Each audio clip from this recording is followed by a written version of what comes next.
Hey, what up squad, it's your boy K-Flow. In this video, we're going to be installing sound deadeners on the roof of the Tacoma. Let's get this thing started.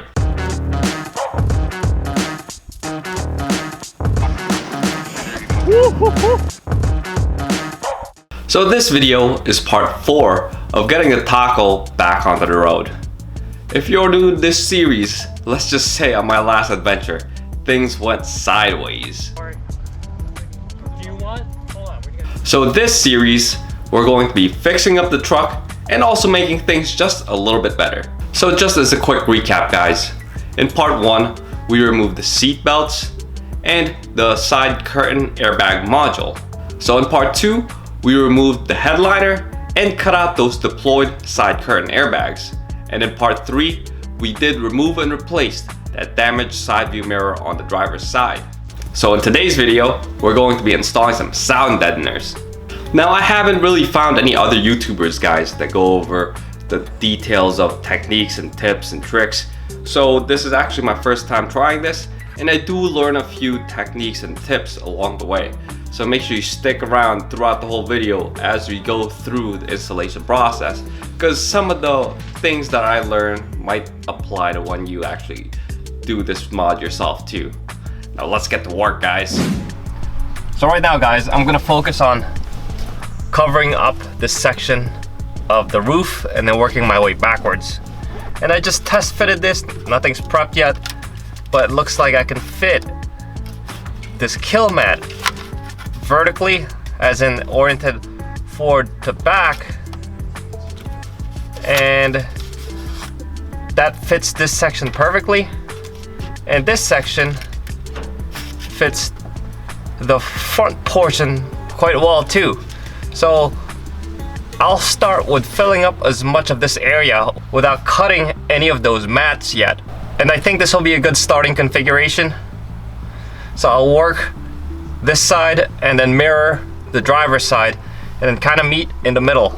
Alright guys, for comparison, let's give this a tap.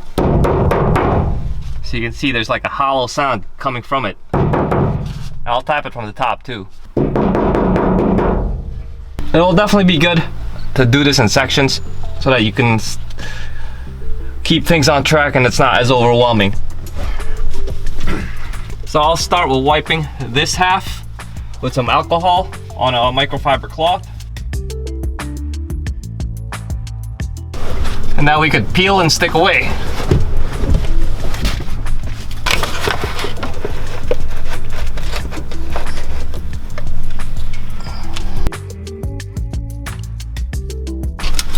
I did buy a roller to flatten these out guys.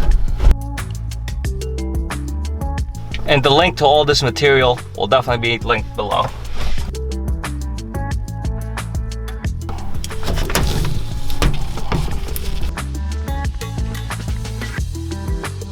For some of the areas that are tucked in, I'm going to be using the pry tool, my handy dandy plastic pry tool, and then just running over those edges to ensure proper adhesion. Alright guys, now it's just a matter of mirroring the driver's side. I'll get this thing rolling. Alrighty guys, got pulled into an appointment, so lighting might look a little different. I'm gonna try to keep this as consistent as possible. Alrighty, that's looking good so far guys.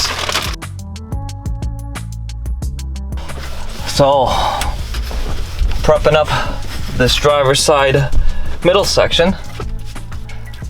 See how much we can fit here.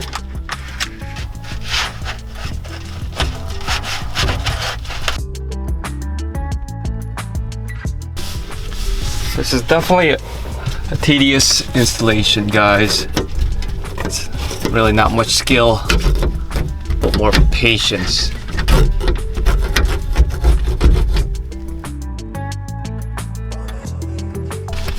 Well, let's test fit this. Seems like It might fit perfectly down the middle here, guys. Might get lucky.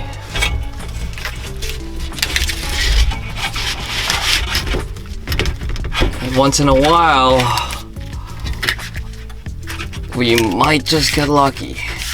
It looks like a perfect fit down the middle, guys.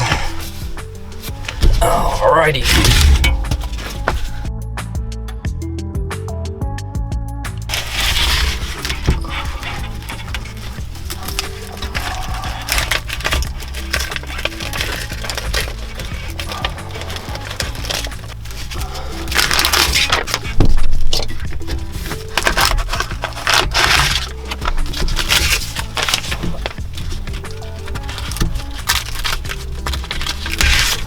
So what I did there, guys, is I tore it back into quarters and just unstuck it and then just restuck it back in.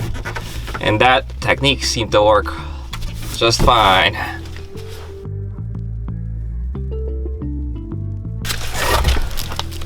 So that's what I did, guys. Basically just tore it into the 4 quadrants so I could slide it and remove the backing paper once it's in its proper area.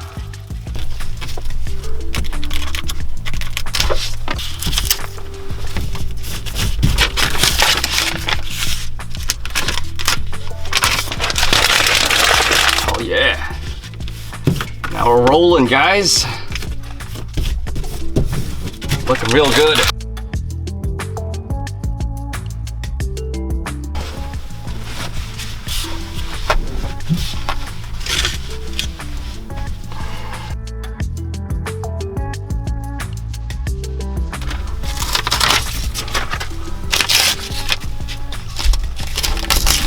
Oh yeah, that worked too.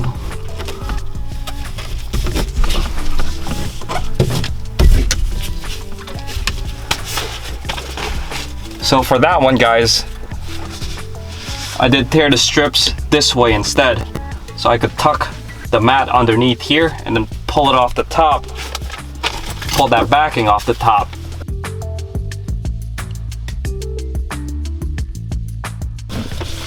So now what we got left are just these little voids, and we'll start filling those in.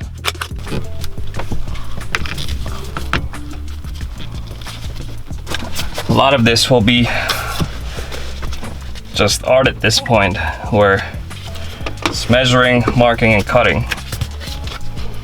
And if you hear the tapping, it's actually raining a little bit today.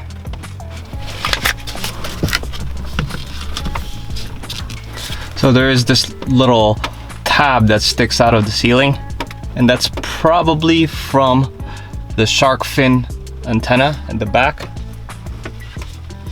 So I just cut a slit on the sound deadener so that I can at least go as far back as I can.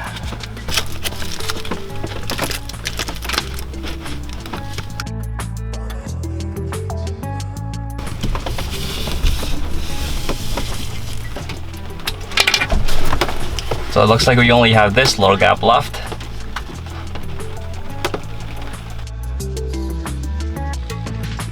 Yeah, this job really isn't that hard, guys.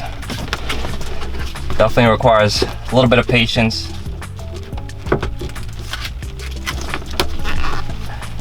And definitely a good amount of time to execute. Alrighty, guys, I think that's done. So here's a quick sound comparison, guys. Gonna tap on the roof again.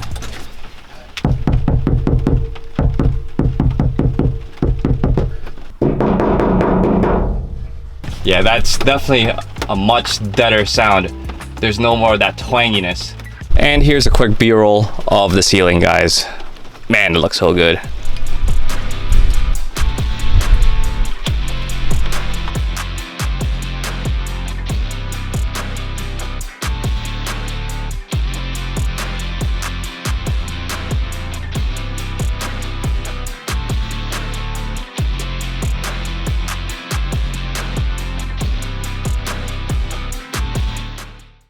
So you're probably gonna ask why I went with the Kelmat versus some of the other products out there. And mainly the first reason is because Killmat is easier to install according to the research that I found. Killmat comes in smaller sections. These sections are 9.8 inches by 15.7 inches. And those sections do make it easier and more manageable to install these sound deadeners versus the ones from like Dynamat, which comes in sections that's about 1 foot by 3 foot wide. And number 2 was the price, guys. You can actually get much more coverage per dollar with Killmat versus Dynamat. And Killmat is very highly rated on Amazon too. Killmat averaged to about $1.3 per square foot of coverage, while Dynamat averaged to about $3.9 per square foot. So you will definitely get much more coverage per dollar when you go with Killmat. So that's pretty much it for this video, guys. I hope it was useful. Make sure you smash that like, subscribe, and hit that bell too while you're at it. And until next time, peace.